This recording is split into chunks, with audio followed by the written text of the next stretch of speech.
it takes effort to get out of the comfort zone and do things, right? We can't just have vision. That's like the law of attraction stuff has been really popular, and there's stuff missing from it because you can't just sit and have the greatest intention and things come to you. At some point you have to take action. And in that action is where stuff gets scary, right? We might experience failure. We're definitely going to experience failure along the way. We might experience feelings of shame. We might experience feelings of guilt. All of these things that we put in the bucket of what I don't want to experience are going to come up. All of the fears. And in fact, as we get closer to the bigger things that we have in life, as we get closer to those bigger goals in life, fear and all of those negative feelings that we don't want to feel doesn't go down, it goes up.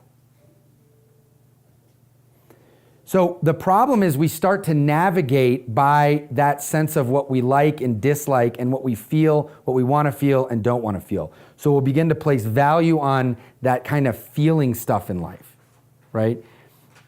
So there's when we can get in touch with what that payoff is and identify it, then we can look at, because I'm making this payoff what I'm going for, I can begin to look at what the prices that I'm paying.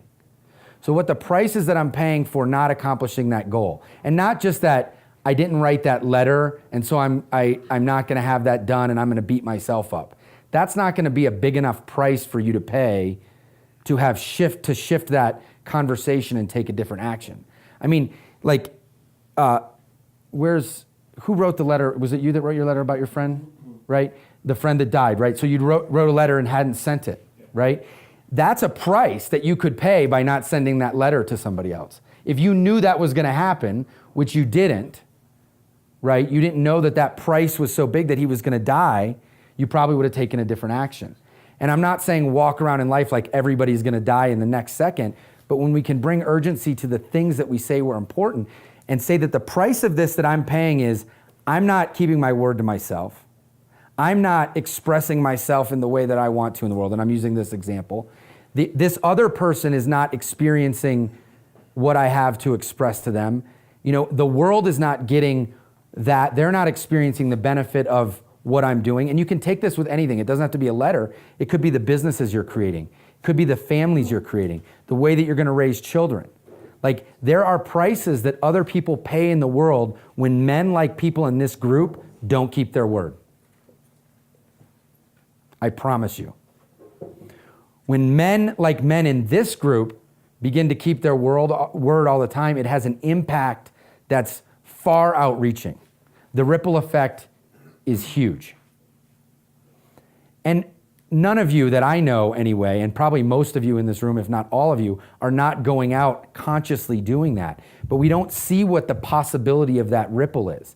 And that's what you can do by starting to get in touch with the prices that you're paying, that others are paying, and that the world is paying, so that you can then make a shift. Because when you can see that the price that you're paying is greater than the payoff that you're getting, then you'll shift, right? Then you'll do something else. You would do that with a product you were buying, right? You would do that with a business you were going into, right? So why not do that with your lives?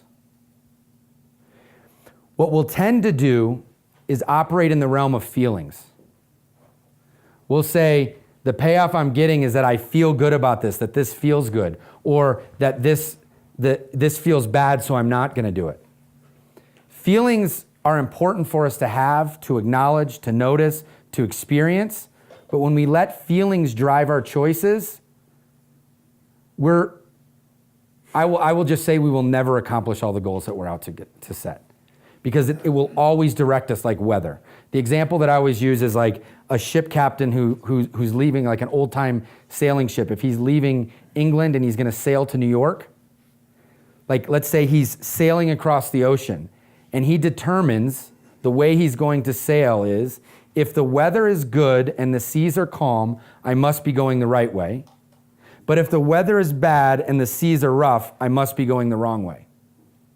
Do you think he's ever going to make it to New York? If by chance the seas are calm all the way there, he'll get there. But most likely, in that long of a voyage, he's going to end up going in circles. And he may eventually get there, but what's the experience of getting there going to be? You know, what that ship captain says is, this is where I'm going, and when weather comes, I'm going to navigate around it. And I'm still going to get to my destination. Right? He's not going to pay the ultimate price of just sailing through the hurricane, right? But he's going to begin navigating and not be driven by weather. Our feelings, and oftentimes when we start, and the prices, when we start looking, or the payoffs that we start getting around prices, is just like weather, right? They're like weather patterns coming through. So don't navigate your life by the patterns, the weather patterns that are coming through, or by feelings. We get feelings collapsed with our reality.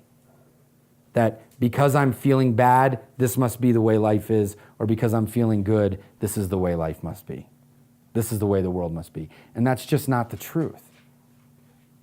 You know, feelings are going to come and feelings are going to go. And until we can experience all of them, we're not experiencing any of them. We can't experience extreme joy without having the experience of extreme pain. Just like you don't know what light is without knowing what dark is.